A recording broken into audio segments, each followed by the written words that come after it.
Hello, in this Visual Basic programming video, I am going to run you through the print dialog control. So as you can guess, when we click some sort of button, it will trigger a print dialog, which is just the typical Windows print box that allows us to select a printer and print something to it. So let's add the two things that we need on the GUI side. First thing is a button. When this is clicked, it will launch up the print dialog, not print file dialog, so print dialog, and it's right here in printing, print dialog, drag this on, and now in the code, we are going to essentially open this up. So first of all, we are going to do print dialog1 dot document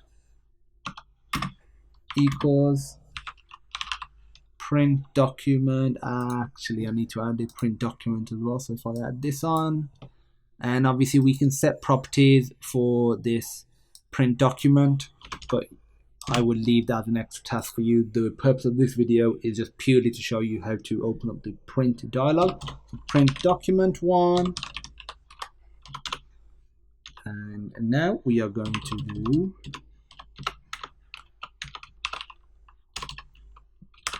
print dialog one dot printer settings equals print document dot printer settings.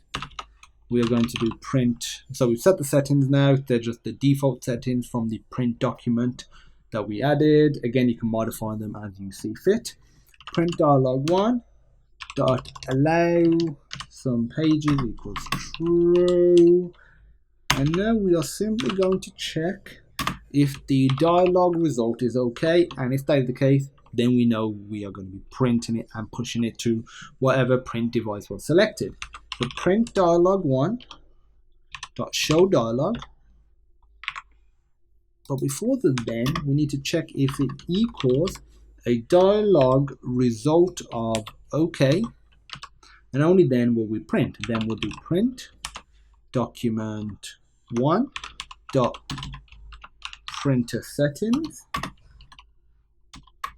equals print dialog one dot printer settings, and then finally, once we've applied the settings, we just need to do print document one dot print.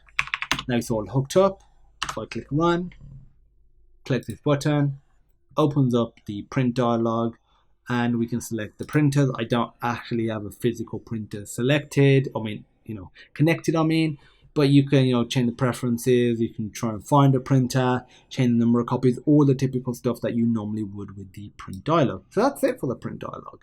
Nothing more to it. If you have any questions, feel free to pop me a message and I will assist you. And as usual, I look forward to seeing you in the next programming video.